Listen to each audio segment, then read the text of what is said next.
After 40 years as a high court judge, I hosted my retirement dinner. Just before the toast, I saw my ambitious nephew slip a white pill into my red wine. I pretended to drop my fork and swapped the goblets. 5 minutes later, he stood up to speak and, "I'm glad to have you here. Follow this story until the end and comment the city you're watching from, so I can see how far my story has reached." I never thought my retirement dinner would become the night I discovered who my nephew really was. After 40 years on the bench, I had seen every kind of betrayal, every form of deception that human beings could devise. But nothing had prepared me for what I witnessed in those few seconds at Le Bernardin that Thursday evening. The restaurant buzzed with quiet conversation and the gentle clink of crystal glasses. 68 guests had gathered to celebrate my 4 decades as a judge in the county courthouse. Colleagues, fellow attorneys, court clerks, and family members filled the elegant dining room. Candles flickered on each table, casting warm shadows across the mahogany paneling that reminded me so much of my own library at home. I stood near the bar, accepting congratulations and well wishes, my hand instinctively touching the gold ring on my finger, the same graduation ring I had worn for 40 years. The weight of it felt heavier tonight, as if it carried the significance of everything I was leaving behind. "Uncle Edwin, you look distinguished as always." Floyd appeared beside me, his smile bright and confident. At 42, he had inherited his mother's sharp cheekbones and quick wit, but there was something in his eyes tonight that I couldn't quite place, something restless. "Thank you for organizing all this, Floyd," I said, gesturing toward the beautifully arranged tables. "Margaret would have been proud to see how you've grown." His expression flickered for just a moment at the mention of his mother, my sister, who had passed away 30 years ago in that terrible car accident. Floyd had been only 12 then, a frightened boy who came to live with me because there was no one else. I had never married, never had children of my own, so raising him became the most important thing I had ever done. "She would have wanted you to have a proper send-off," Floyd said, adjusting his expensive tie. I noticed he was wearing the watch I had given him when he passed the bar exam, a Rolex worth $8,000. "After everything you've done for this community, for me, you deserve recognition." The sincerity in his voice warmed me, and I felt that familiar surge of paternal pride. This was the boy I had tutored through high school mathematics, the young man I had guided through law school, paying his monthly tuition of $3,200 without ever making him feel like a burden. Floyd had become everything I had hoped: a successful attorney with his own practice, a lovely wife named Victoria, a beautiful home in the suburbs. "Judge Patterson, congratulations on your retirement." Sarah Chen, my longtime court assistant, approached with a warm smile. 40 years of service to justice. That's something to be truly proud of. "Thank you, Sarah. I couldn't have done it without dedicated people like you," I replied, meaning every word. Sarah had worked with me for 15 years, and her loyalty and competence had made even the most difficult cases manageable. "I need to check on the dinner arrangements," Floyd said, excusing himself with another smile. I watched him walk toward our table where the place cards were arranged with military precision. He had always been detail-oriented, even as a child. I remembered helping him organize his school projects, watching him line up his pencils and notebooks with the same careful attention he now applied to his legal briefs. The evening progressed beautifully. Speeches were made, stories were shared, and I found myself genuinely moved by the outpouring of respect and affection from people whose lives had intersected with mine over the decades. Judge Harrison, my old mentor who was now 87, stood and spoke about the importance of integrity in the judicial system, his voice still strong despite his age. As we moved to our assigned seats for dinner, I felt a deep sense of satisfaction. This was how a career should end, surrounded by people who valued your contributions, who understood the weight of the decisions you had made, the responsibility you had carried. Floyd held out my chair for me, a gesture of respect that reminded me of the manners I had taught him as a teenager. "I took the liberty of ordering your favorite wine," he said, indicating the deep red liquid in the crystal glass beside my plate. "The 1987 Bordeaux from the case you've been saving for special occasions." I was touched by his thoughtfulness. That wine had been a gift from a grateful attorney 20 years ago, after I had ruled fairly in a particularly contentious divorce case. I had been saving it indeed, waiting for the right moment to open it. "That's very considerate of you," I said, settling into my chair. The familiar comfort of routine surrounded me, the weight of my suit jacket, the texture of the starched napkin, the soft murmur of conversation from the surrounding tables. Floyd took his seat to my right, Victoria beside him. She looked elegant as always, her dark hair pulled back in a sophisticated chignon, her emerald dress complementing her olive skin. They made a handsome couple, and I had often thought how proud Margaret would have been to see her son so well settled. "Uncle Edwin," Victoria said, reaching across to squeeze my hand. "Floyd has told me so many stories about growing up in your house. How you helped him with his homework every night, how you attended every school function. He was easy to help," I replied, looking at Floyd with affection. Always eager to learn, always asking the right questions. But as I reached for my wine glass, something caught my eye that made my blood turn to ice in my veins. Floyd was glancing around the table nervously, his fingers drumming against the white tablecloth. When he thought no one was looking, he reached into his jacket pocket and withdrew something small, a tiny white object that he palmed expertly. My years of observing human behavior in the courtroom had trained me to notice details others might miss, and what I saw made my heart pound with a rhythm I had never experienced before. With movements so quick they were almost invisible, Floyd leaned slightly toward my wine glass and dropped whatever he was holding into the dark red liquid. It dissolved instantly, leaving no trace except for a brief fizzing that could easily have been mistaken for the wine's natural carbonation. Time seemed to stop. The conversations around me became muffled as if I were underwater.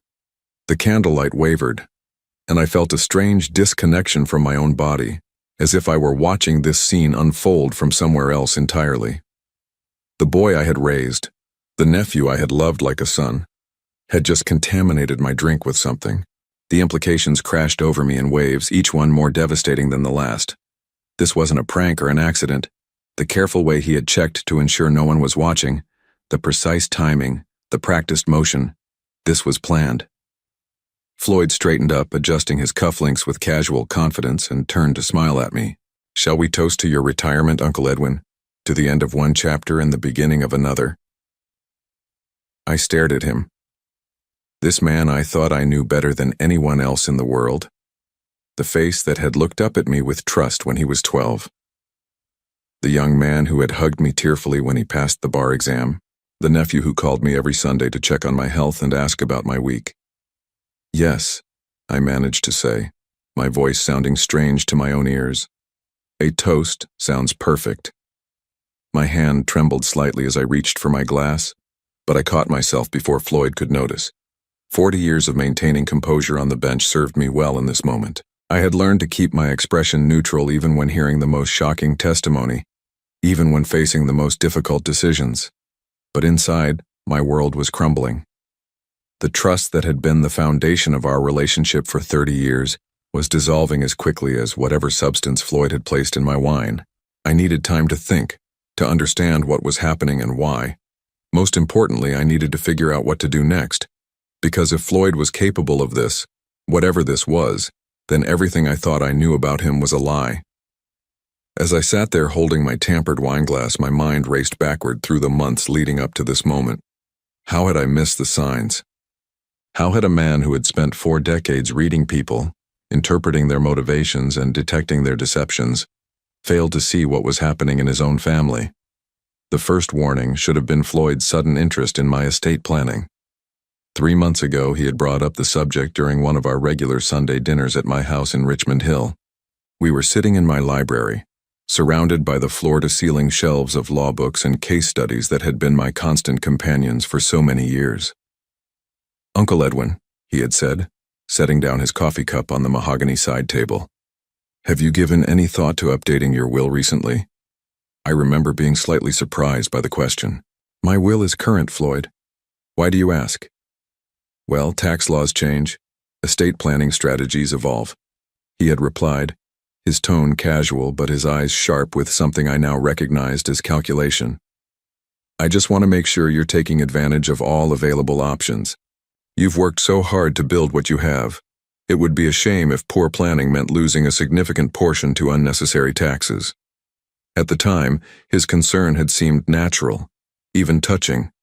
Here was my nephew, a successful attorney in his own right, wanting to ensure that my life's work would be preserved and properly distributed.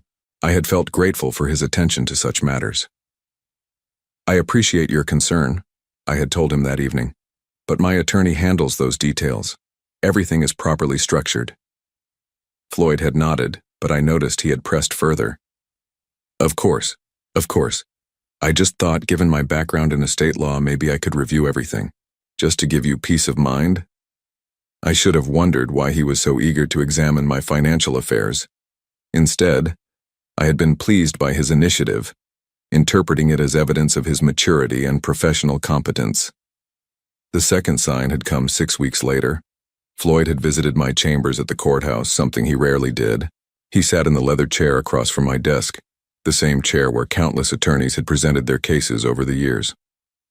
"Uncle Edwin, I've been thinking about your retirement plans," he had said, leaning forward with apparent earnestness. "You've been working for 4 decades. Don't you think it's time to step back and enjoy the fruits of your labor?"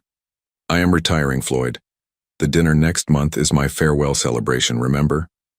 "Yes, but I mean really stepping back, traveling, relaxing, maybe moving somewhere more convenient for your daily needs.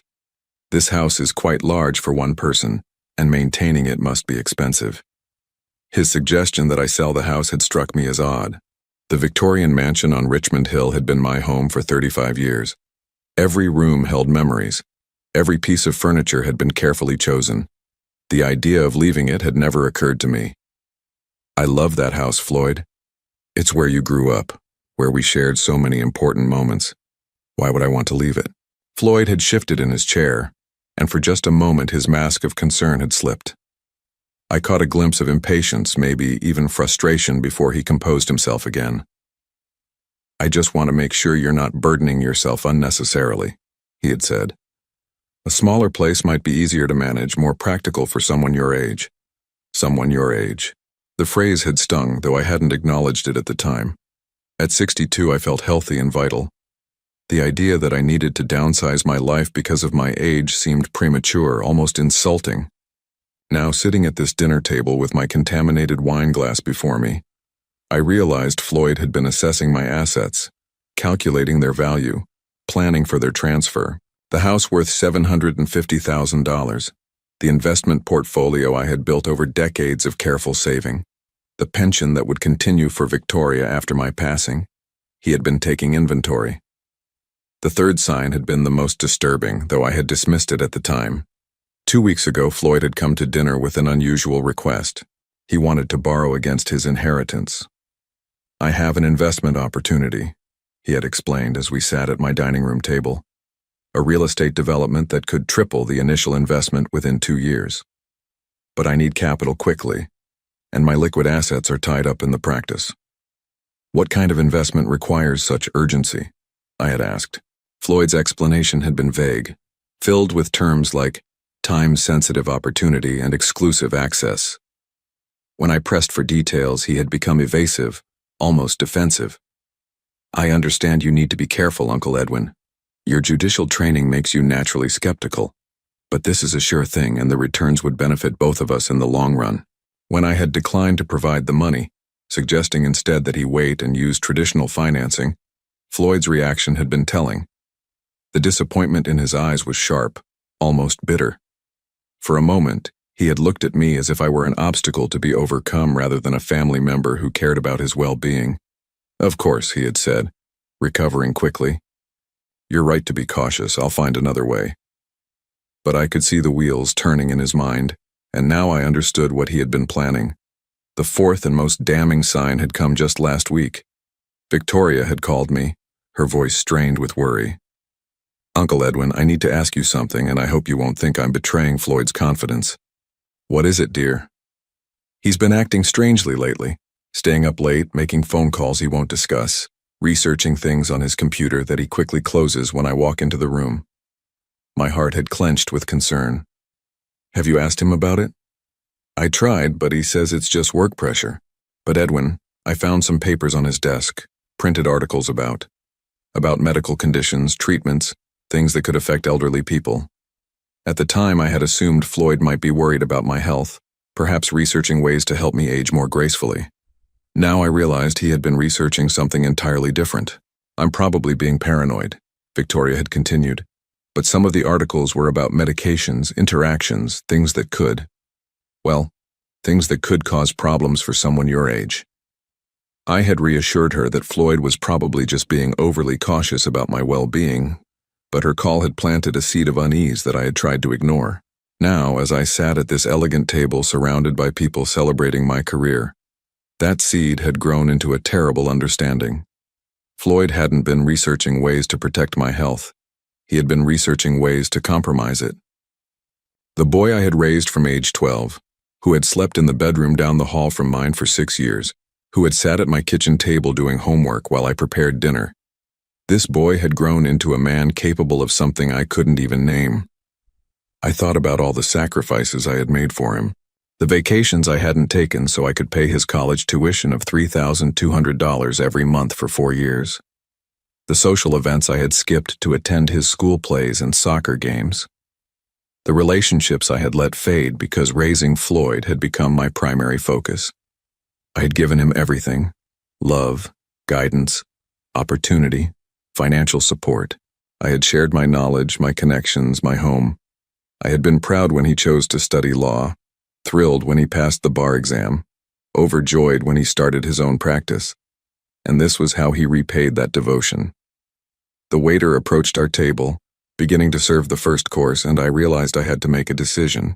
I could confront Floyd here, in front of everyone, creating a scene that would destroy not only him but also the memory of this evening that was meant to celebrate my career. Or I could find another way to handle this situation, a way that would give me time to understand the full extent of his betrayal and plan my response accordingly. I looked at Floyd, who was smiling and chatting with the guests at our table, playing the role of the loving nephew perfectly. His performance was flawless, just as it had been for months while he planned whatever he had put in my wine. But I had learned something in 40 years on the bench that Floyd had apparently forgotten. Justice doesn't always come swiftly, but it always comes eventually. And tonight, it was going to come for him. The weight of knowledge sat heavy in my chest as I contemplated my next move. Around me, the dinner continued with its elegant rhythm. Guests laughing, waiters serving the first course, crystal glasses catching the warm candlelight. But my world had narrowed to the contaminated wine glass sitting inches from my hand, and the nephew who had just revealed his true nature. Floyd was engaged in animated conversation with Judge Harrison about recent changes in corporate law, his voice confident and professional. To anyone watching, he appeared to be the perfect nephew, attentive, successful, devoted. But I could see through the performance now, and what I saw chilled me to the bone. I needed to act, but I also needed to be smart about it. 40 years on the bench had taught me that hasty decisions often led to regrettable consequences. This situation required the same careful consideration I had applied to the most complex legal cases. "Uncle Edwin, you seem quiet tonight," Victoria observed, her dark eyes filled with genuine concern. "Are you feeling all right?" The irony of her question wasn't lost on me. Here was Floyd's wife worried about my well-being, while her husband sat beside her having just tampered with my drink. Did she know? Was she part of this? Or was she as deceived as I had been? "Just reflecting on the evening," I replied, managing a smile. 40 years of memories tend to flood back at moments like this. Floyd glanced at me and I caught something in his expression. Anticipation, maybe even excitement. He was waiting for me to drink the wine, waiting to see the results of whatever he had put in it. The realization made my stomach turn, but I kept my face carefully neutral. "You should try the wine, Uncle Edwin," Floyd said, raising his own glass. "It's really exceptional, perfect for toasting such a momentous occasion." His insistence confirmed my worst fears. This wasn't paranoia or misunderstanding. Floyd genuinely wanted me to consume whatever he had put in that glass. "You're right," I said, reaching for the wine. "A toast is definitely in order." But as my hand moved toward my glass, I deliberately knocked my fork to the floor. The silver utensil clattered against the hardwood, drawing the attention of everyone at our table. How clumsy of me, I said, bending down to retrieve the fork. In that moment, hidden beneath the white tablecloth, I executed a maneuver that would have impressed any magician. With movements honed by decades of handling evidence in courtrooms, I switched my contaminated wine glass with Floyd's clean one. The exchange took less than 3 seconds, invisible to everyone above the table. When I straightened up, fork in hand, my heart was pounding but my expression remained calm. Years of maintaining judicial composure under pressure served me well. I had learned to hide my reactions when hearing shocking testimony, when facing attempts at intimidation, when making decisions that would alter people's lives forever. I should ask for a clean fork, I said to the waiter, who immediately provided one. Floyd was watching me with barely concealed impatience. Now about that toast, he said, lifting what he believed was his own glass but was actually mine, the one that had originally contained whatever substance he had added. Absolutely, I replied, raising what had been his glass, the clean one. The twisted justice of the situation wasn't lost on me. For 30 years I had taught Floyd about right and wrong, about consequences and accountability. Now he was about to learn those lessons in the most direct way possible. To Judge Edwin Harrison, Floyd announced, standing and holding his glass high. His voice carried across our section of the restaurant, drawing smiles and attention from nearby tables. A man who has dedicated his life to justice, who raised me when I had nowhere else to turn, who showed me the meaning of integrity and honor. The words sounded beautiful, heartfelt even. If I hadn't just witnessed his betrayal, I might have been moved to tears. Instead, I felt sick listening to him speak about integrity while holding a glass that contained evidence of his complete lack of it. Uncle Edwin taught me that every action has consequences, Floyd continued, his eyes meeting mine. That we must be prepared to face the results of our choices, good or bad. The irony of his words was almost unbearable.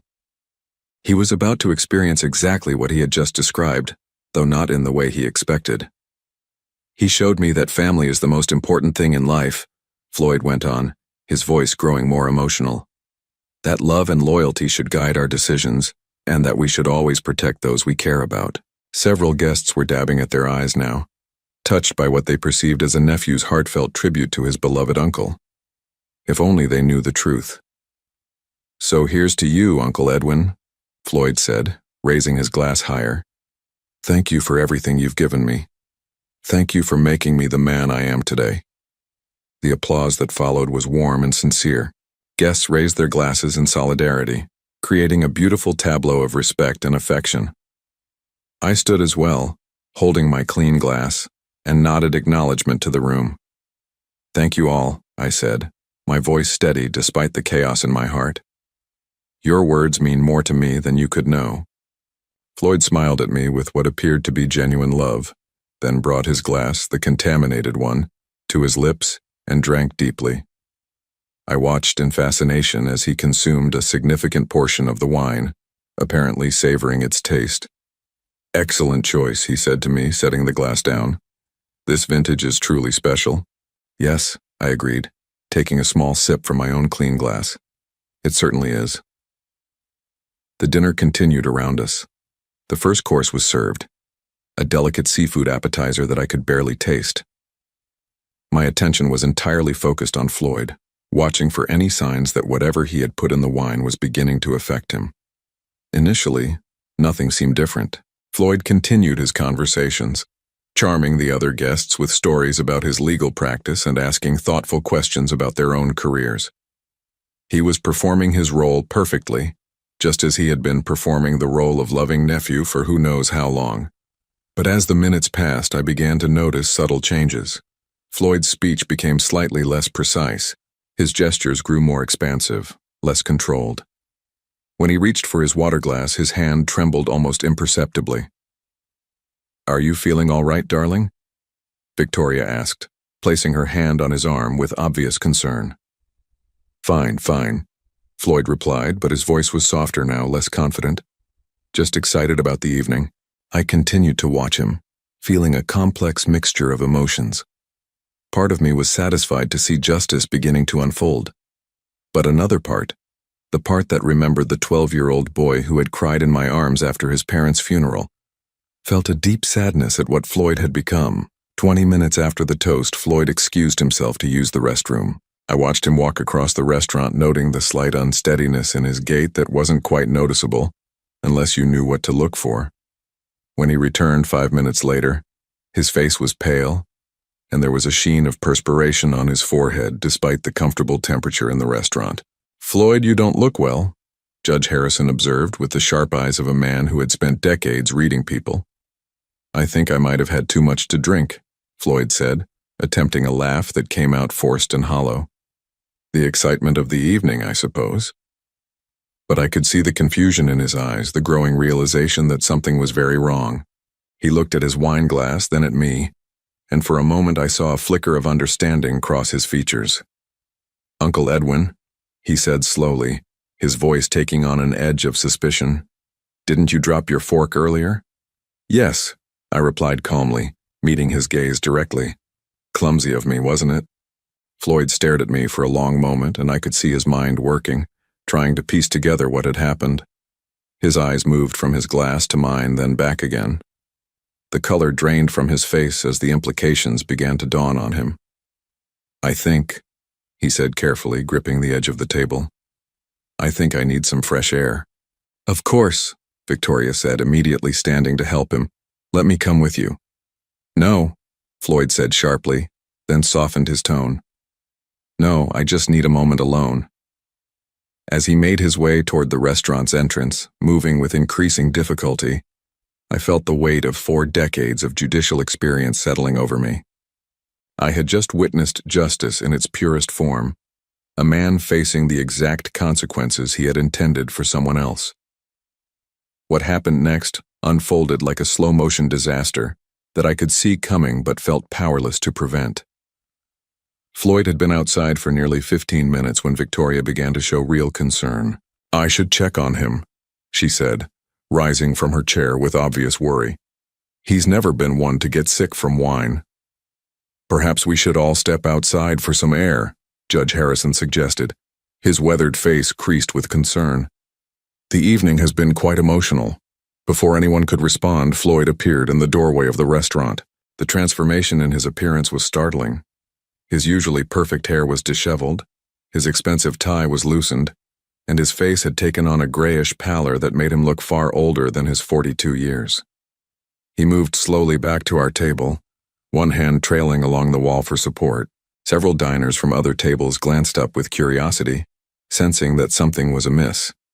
"Floyd, my God, what happened?" Victoria jumped up to help him, her voice tight with alarm. "I'm fine," he said, but his words were slightly slurred now, and the tremor in his hands was becoming more pronounced. "Just need to sit down for a moment." As he lowered himself into his chair, I could see the confusion and growing panic in his eyes. Whatever he had put in my wine was affecting him far more severely than he had anticipated. The irony wasn't lost on me. Floyd had miscalculated the dosage, perhaps assuming that my age would make me more vulnerable to whatever substance he had chosen. "Should I call a doctor?" Sarah Chen asked from across the table, her natural concern for others overriding any confusion about the situation. "No, no," Floyd said quickly, too quickly. "I just need water." But even as he reached for his water glass, his coordination failed him. The glass slipped from his trembling fingers and shattered against his dinner plate, sending crystal shards across the white tablecloth. The sound drew attention from every table in our section of the restaurant. A collective gasp arose from our guests. Victoria immediately knelt beside Floyd's chair, her dark eyes wide with fear. "Darling, you're scaring me. Tell me what's wrong." For a moment, Floyd's gaze met mine across the table. In his eyes, I saw the full realization of what had occurred. He understood that I had discovered his plan and turned it back on him. But more than that, I could see the dawning comprehension that whatever he had intended for me was now coursing through his own system. "Uncle Edwin," he whispered, his voice barely audible above the concerned murmur of voices around us. "I need to talk to you. Alone." The desperation in his tone was unmistakable. Here was a man who had just realized that his carefully laid plan had backfired spectacularly. and who was beginning to face consequences he had never imagined for himself. "I think you should focus on feeling better first," I replied calmly, though my heart was racing with adrenaline. "Perhaps some fresh air would help?" Floyd tried to stand, but his legs wouldn't support him properly. He gripped the table's edge, his knuckles white with the effort of remaining upright. "Something's wrong," he said, no longer trying to hide his distress. "Something's very wrong." Judge Harrison, with his decades of experience reading people and situations, leaned forward with sharp attention. "Floyd, you mentioned earlier that you might have had too much to drink, but this seems like something more serious. Are you taking any medications that might interact with alcohol?" The question hit Floyd like a physical blow. His face went even paler, and I could see him struggling to find an answer that wouldn't reveal the truth. He began, then stopped. His breathing was becoming labored, and small beads of sweat were forming on his forehead, despite the comfortable temperature in the restaurant. Victoria placed her hand on his arm, her concern deepening. "Floyd, you're frightening me. Please let someone call for medical help." "No!" The word came out sharper than Floyd intended, drawing even more attention from nearby tables. Restaurant staff were beginning to hover nervously at the edges of our section, clearly uncertain about how to handle the situation. I watched all of this unfold with a mixture of fascination and deep sadness. This wasn't how I had wanted the evening to end. Part of me had hoped that confronting Floyd privately might have led to a confession, perhaps even to understanding why he had chosen this path. Instead, his plan had collapsed publicly, in front of 68 people who had gathered to celebrate my career. "Floyd," I said quietly, leaning toward him, "perhaps you should tell us exactly what you think might be causing this reaction. It might help if medical professionals know what they're dealing with." His eyes widened at the implication of my words. I was offering him a chance to confess, to explain what he had put in the wine so that appropriate help could be provided. But confession would mean admitting to everyone present what he had attempted to do to me. I can't.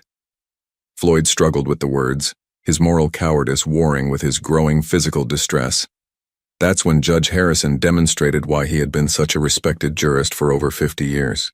With the sharp instincts that had made him legendary in the legal community, he looked from Floyd to me, then back to Floyd, and I could see understanding dawning in his wise old eyes. "Young man," Judge Harrison said in the authoritative tone that had commanded respect in courtrooms for decades, "I suggest you tell us immediately what substance you've ingested, because your condition appears to be deteriorating rapidly." The directness of the question coming from such a respected figure seemed to break something inside Floyd. His carefully constructed facade finally crumbled completely. "I didn't mean for this to happen," he said, his voice cracking with desperation. "It was supposed to be. It wasn't supposed to affect me." A shocked silence fell over our table. Victoria stared at her husband with growing horror, beginning to piece together the implications of his words. "What wasn't supposed to affect you?" she asked, her voice barely above a whisper. Floyd looked around the table at all the faces staring at him, people who had known him for years, who had watched him grow up, who had celebrated his achievements and considered him family. The weight of their scrutiny seemed to crush him. "The wine," he finally admitted, the words tumbling out in a rush. "I put something in Uncle Edwin's wine, but he switched the glasses when he dropped his fork. I drank it instead." The collective intake of breath from our table was audible even over the restaurant's ambient noise. Victoria's hand flew to her mouth, her face going pale with shock. Sarah Chen sat back in her chair as if she'd been struck. Judge Harrison's expression hardened into the stern mask he had worn when pronouncing sentences on convicted criminals. "You did what?" Victoria's voice was high and strained, hardly recognizable. But before Floyd could answer, his condition worsened dramatically. His breathing became rapid and shallow. His hands began to shake uncontrollably and his eyes lost their focus. "Call 911, Judge Harrison commanded with the authority of a man accustomed to being obeyed immediately. As chaos erupted around our table, Victoria crying, guests pulling out their phones, restaurant staff rushing to help, I found myself strangely calm. After 40 years of dealing with crises in the courtroom, I had learned to remain steady when others panicked, but as I watched Floyd struggling with the consequences of his own actions, I felt no satisfaction, no sense of victory. Instead, I felt the profound sadness of a man who had just watched someone he loved destroy himself. The boy I had raised, the nephew I had cherished, had revealed himself to be someone I didn't recognize. And now he was facing the exact fate he had planned for me, learning too late that some actions can never be undone. The hospital waiting room felt sterile and cold, a stark contrast to the warm elegance of Le Bernardin, where this nightmare had begun just 4 hours earlier. I sat in one of the uncomfortable plastic chairs, still wearing my retirement dinner suit, watching the controlled chaos of Mount Sinai's emergency department through glass doors that swooshed open and closed with mechanical precision. Victoria sat across from me, her elegant emerald dress now wrinkled and stained with tears. She hadn't spoken to me directly since Floyd's confession at the restaurant, but I could feel her staring at me with a mixture of confusion, anger, and desperate need for answers. Judge Harrison had insisted on coming with us, his 87-year-old frame moving with surprising agility as he navigated the hospital corridors. Sarah Chen had stayed behind to explain the situation to our dinner guests and handle the aftermath of what would undoubtedly become the most talked-about retirement party in the county's legal community. The paramedics had arrived within 8 minutes of our call, professional and efficient as they assessed Floyd's condition. I had watched them work, answering their questions about his symptoms with clinical detachment, while inside I wrestled with emotions I couldn't fully identify. "Mr. Holloway?" A young doctor in blue scrubs emerged from the treatment area, clipboard in hand. Dr. Martinez, according to his name tag, looked tired but alert. "Your nephew is stable now. We've administered treatment to counteract the substance in his system." Victoria jumped up immediately. "Can I see him?" "In a few minutes. We need to keep monitoring him, but the worst has passed." Dr. Martinez turned to me. "The police would like to speak with you about what happened." I nodded, having expected this. Of course. Detective Roberts was a woman in her 40s with sharp eyes and graying hair pulled back in a practical ponytail. She had the kind of direct manner that came from years of dealing with people in crisis.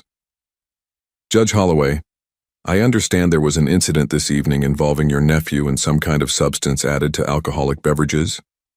"That's correct," I replied, settling into the conference room chair she had indicated.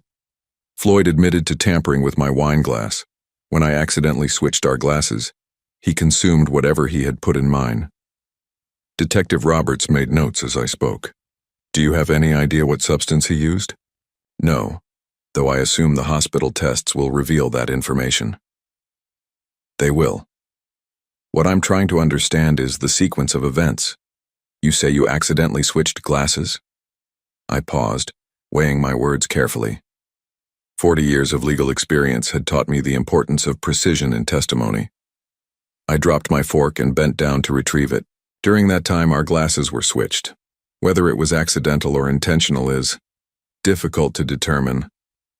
The detective studied my face for a long moment.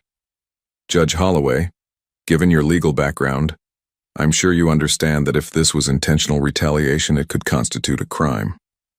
"I understand the law, Detective. I also understand that a man who tampers with someone else's drink bears responsibility for the consequences of that action, regardless of who ultimately consumes the substance." She nodded slowly. "We'll need a full statement from you, and we'll be investigating the incident thoroughly. Your nephew could face serious charges for what he attempted." After giving my statement, I returned to the waiting room to find Victoria pacing near the windows. The mascara that had run down her cheeks earlier had been cleaned away, but her eyes were red and swollen from crying. "They're letting me see him now," she said without looking at me. "The doctor says he'll recover completely, but it will take time." "I'm glad to hear that," I said, meaning it despite everything that had happened. Victoria turned to face me then, her expression a mixture of pain and accusation. "How could you do this to him, Edwin? How could you let him drink something that dangerous?" The question hit me like a physical blow. Even after Floyd's public confession, she was finding a way to make me responsible for his suffering. "Victoria," I said gently, "Floyd put that substance in my drink, intending for me to consume it. He made that choice. He bears the responsibility for what happened. But you knew, she said, her voice rising. You knew and you let him drink it anyway. Judge Harrison, who had been sitting quietly in the corner, spoke up with the authority that had made him legendary in legal circles. Young lady, I suggest you direct your anger where it belongs. Your husband attempted something unthinkable tonight. Victoria's face crumpled. I don't understand any of this. Floyd loves Edwin. He's always talked about how grateful he is for everything Edwin did for him. Why would he? Why would he try to hurt him? That was the question I had been asking myself since the moment I witnessed Floyd tampering with my wine. Why had the boy I raised, the young man I loved like a son, chosen to betray me in such a fundamental way? I think, Judge Harrison said quietly, that's a question only Floyd can answer. 20 minutes later, a nurse led us to Floyd's room. He was awake, propped up against white pillows, with an IV line running into his left arm. The confident, charismatic attorney from the dinner party was gone, replaced by someone who looked fragile and defeated. Uncle Edwin, he said when he saw me, his voice hoarse from the medical procedures. I'm sorry. I'm so sorry. I pulled a chair close to his bed, noting how Victoria remained standing near the door, as if she couldn't decide whether to comfort her husband or maintain distance from him. Floyd, I need you to help me understand something, I said, leaning forward. Why? What drove you to do this? He closed his eyes, and when he opened them again, they were filled with tears. The practice is failing, Uncle Edwin. I'm drowning in debt. Victoria doesn't know how bad it is. I've been hiding it from everyone. The admission hung in the air between us. Victoria gasped, her hand flying to her throat. How much debt? I asked. $240,000. Bad investments, poor financial decisions, clients who didn't pay. It snowballed faster than I could control it. I felt a familiar heaviness in my chest, the same feeling I had experienced when sentencing young offenders whose lives had been derailed by poor choices and circumstances beyond their control. So you thought the solution was to... What exactly? What did you put in my wine? Floyd's face flushed with shame. Something I got from a client who couldn't pay his fees. He said it would cause someone to become disoriented, maybe lose consciousness for a while. I thought if you had some kind of medical episode, maybe a mild stroke or heart incident, you might decide to restructure your estate, maybe give me early access to my inheritance. The calculated coldness of his plan was breathtaking. He hadn't just intended to harm me. He had planned to use my supposed medical crisis as leverage to extract money from me. Floyd, Victoria whispered from the doorway, her voice breaking. You planned to fake a medical emergency to manipulate inheritance money? I was desperate, he said, turning toward her with pleading eyes. I didn't want to hurt him permanently. I just needed a way to access funds quickly. But you had no idea what that substance would actually do to him, Judge Harrison interjected, his voice stern. You experimented with his health based on the word of someone who gave you an unknown chemical as payment for legal services. Floyd's shoulders sagged as the full weight of his actions settled over him. I know how it sounds. I know how terrible it is. But I was out of options. The creditors were threatening everything, the house, the practice, our entire life. So you decided to threaten mine instead, I said quietly. He looked at me then with the same expression he had worn as a 12-year-old boy when he had broken something valuable and was waiting for punishment. But this wasn't a broken vase or a missed curfew. This was a betrayal that cut to the very core of everything I had believed about our relationship. I never meant for it to go this far, he whispered. When I saw you switch the glasses, I thought about stopping you. But I was too afraid of what would happen if you found out what I had done. So you drank it yourself and hoped for the best? I panicked. I didn't know what else to do. Victoria moved closer to the bed, her face a mask of devastation. Floyd, you've destroyed everything. Our marriage, your relationship with Edwin, your career. How could you think this was the answer? Because I was a coward, Floyd said simply. I was too proud to ask for help, too ashamed to admit I had failed, too weak to face the consequences of my mistakes. I sat back in my chair, processing everything he had told me. The boy I had raised with such care and attention had grown into a man capable of elaborate deception and calculated harm.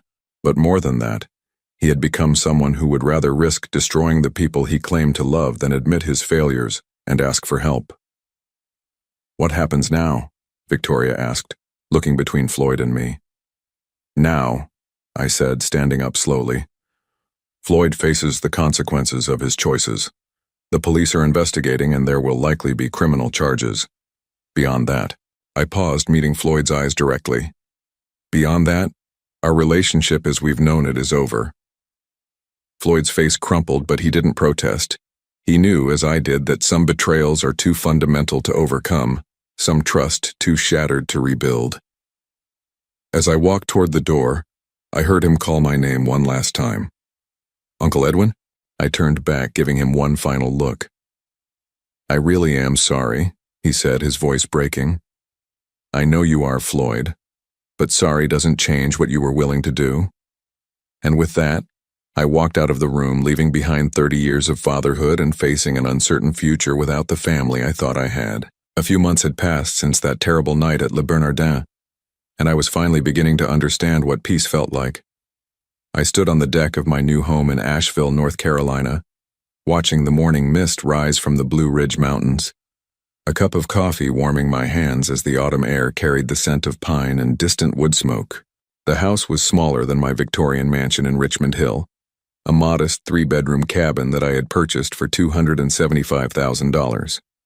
It sat on 5 acres of wooded land, far enough from the city to provide solitude but close enough to the town center that I could walk to the library, the courthouse where I occasionally volunteered, and the small cafe where I had become a regular. Moving here hadn't been an easy decision.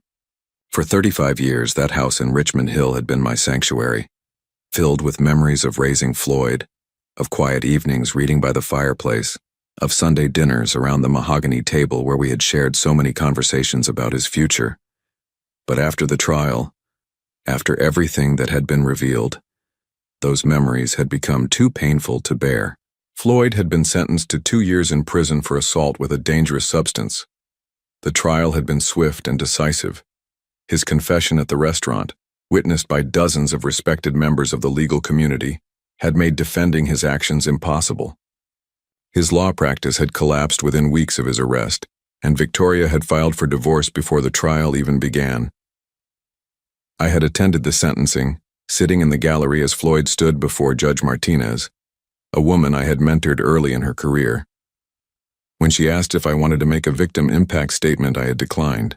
There was nothing I could say that would capture the depth of the betrayal, nothing that would help him or anyone else understand the complexity of my feelings. The house sale had taken 3 months to finalize. I had sold it to a young family with 2 children, and seeing their excitement as they explored the rooms where Floyd had grown up had brought me both sadness and a strange sense of closure. Perhaps those walls would witness happier times, healthier relationships, children who would grow up to honor rather than exploit the love given to them. I had kept very little from my old life. Most of the furniture had been sold or donated. The law books went to the county law library. The fine china and crystal, including those red wine glasses that had played such a crucial role in my salvation, were given to Sarah Chen, who had remained a loyal friend throughout the ordeal. But I had kept a few things.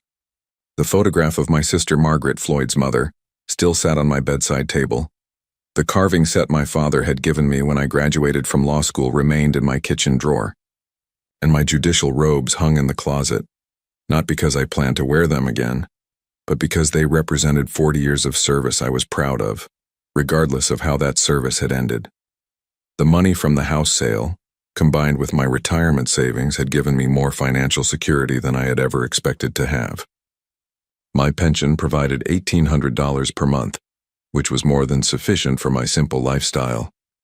I had even been able to establish a scholarship fund at the law school, the Margaret Holloway Memorial Scholarship, named after my sister, designed to help students from disadvantaged backgrounds pursue legal careers. My days now followed a peaceful routine that would have seemed impossible during my years on the bench. I woke with the sunrise, made coffee, and spent an hour reading on the deck while listening to birdsong and the distant sound of a creek that ran through my property. After breakfast, I would take long walks through the mountain trails, sometimes hiking for hours without seeing another person. 3 days a week, I volunteered at the county courthouse, helping people navigate the legal system without representation. The work reminded me why I had chosen law in the first place, not for prestige or power, but to help people find justice and resolution in their struggles. I had made new friends as well. Tom and Helen Richardson, a retired couple who lived 2 miles down the mountain road, had invited me to their weekly bridge game. Martha Webb, the librarian in town, had recruited me to help with the legal clinic she ran for low-income residents every Saturday morning. Dr. Patricia Hayes, who had her practice in town, had become a hiking companion and, slowly, something more than just a friend. Patricia was 60 years old, a widow whose husband had passed away 5 years earlier from cancer. She was intelligent, kind, and had a quiet strength that reminded me of my sister Margaret. We had met at the farmer's market, where she was buying vegetables for what she later told me was a disastrous attempt at making vegetable soup. I had offered to share my own recipe, which had led to dinner at my house, which had led to many more dinners and long conversations about life, loss, and the possibility of new beginnings. "You seem lighter," she had told me one evening as we sat by my fireplace, watching the flames dance against the stone hearth I had built myself during my first month in the cabin. "Lighter? Like you're carrying less weight. When I first met you, there was something heavy in your expression, something you were always thinking about. It's gone now." She was right. The burden of responsibility I had carried for Floyd's well-being, the constant worry about his choices and his future, the guilt over whatever mistakes I might have made in raising him, all of that had finally lifted. I was no longer responsible for anyone's life but my own, and that freedom was both terrifying and liberating. I had received one letter from Floyd during his incarceration. It had arrived 3 months after the trial, forwarded by my attorney since Floyd didn't have my new address. The letter was 7 pages long, filled with apologies, explanations, and requests for forgiveness. He wrote about his regrets, his plans for rehabilitation, his hopes that we might someday reconcile. I had read it twice, then filed it away without responding. Some bridges once burned cannot be rebuilt. Some trust once broken cannot be repaired. Floyd would have to find his way forward without my guidance or support, just as I was learning to find my way forward without the identity of being his protector and provider. The most surprising aspect of my new life was how little I missed my old one. I had expected to feel lost without the structure and purpose that had defined my existence for so many decades. Instead, I felt discovered, as if I was finally meeting the man I had always been beneath the roles I had played. On this particular morning, as I stood on my deck watching the sunrise paint the mountains in shades of gold and crimson, my phone rang. The caller ID showed Sarah Chen's number. "Good morning, Sarah," I answered, settling into my deck chair. "Judge, Edwin, I hope I'm not calling too early." "Not at all. What can I do for you?" "I wanted to let you know that Floyd was released yesterday. He served 18 months of his sentence and got early release for good behavior." I felt a familiar tightness in my chest, but it passed quickly. "Thank you for letting me know. He asked me if I knew how to reach you. I told him I didn't, and that even if I did, I wouldn't share your information without your permission. You did the right thing." There was a pause.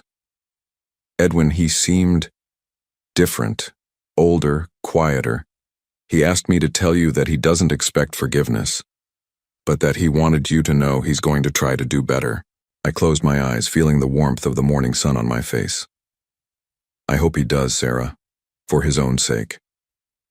After hanging up, I remained on the deck for a long time, processing the news of Floyd's release. I felt no anger, no fear, no desire to reach out to him.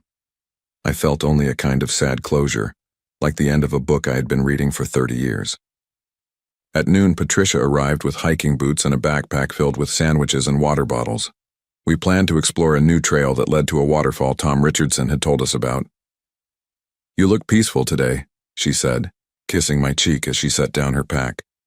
"I feel peaceful," I replied, meaning it completely.